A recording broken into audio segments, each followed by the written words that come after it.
Hello, ഇന്ന് നോക്കാൻ പോകുന്നത് കാത്തിരിപ്പിനൊടുവിൽ ഇപ്പോൾ ഇതാ ഡിറ്റക്റ്റീവ് ഉജ്ജ്വലൻ എന്ന ചിത്രത്തിൻ്റെ ആദ്യ ഷോ കഴിഞ്ഞ് ചിത്രത്തിൻ്റെ ആദ്യ റെസ്പോൺസൊക്കെ പുറത്തുവന്നുകൊണ്ടിരിക്കുകയാണ്.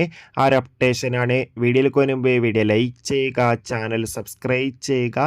ഈ വരുന്ന മെയ് മാസം അങ്ങോട്ട് ധാരാളം ചിത്രങ്ങൾ OTT റിലീസ് ചെയ്യും. നമ്മുടെ ചാനൽ ഭാഗം പരിശോധിച്ചാൽ നിങ്ങൾക്ക് കാണാൻ വേണ്ടി സാധിക്കുന്നതായിരിക്കും. ധ്യാൻ ശ്രീനിവാസ്, അതോടുകൂടി തന്നെ ഷിജു വിൽസൺ എന്നൊക്കെ പ്രധാന കഥാപാത്രങ്ങളായെത്തി.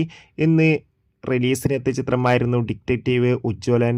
എല്ലാ സിനിമാ പ്രേമികളും ഒരേപോലെയായിരുന്നു ചിത്രത്തിൻ്റെ റിലീസിനായി കാത്തിരുന്നത്.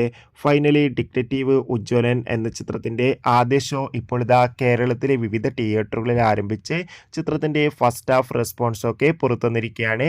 ചിത്രത്തിൻ്റെ ആദ്യ ഷോ കഴിയുമ്പോൾ തന്നെ ചിത്രത്തിന് മികച്ചൊരു പോസിറ്റീവ് റെസ്പോൺസാണ് നേടിയെടുക്കാൻ വേണ്ടി സാധിച്ചിട്ടുള്ളത്. ചിത്രം ഒരു ഇൻവെസ്റ്റിഗേഷൻ കോമഡി എൻ്റർടൈൻമെൻ്റ് ആണെന്നും ചിത്രത്തിൽ നമുക്ക് ധ്യാൻ ശ്രീനിവാസിൻ്റെ മികച്ച അഭിനയം തന്നെ കാണാൻ വേണ്ടി സാധിക്കുന്നുണ്ടെന്ന് റിപ്പോർട്ടുകൾ സൂചിപ്പിക്കുകയാണ്. കാത്തിരിക്കാം. Bye bye.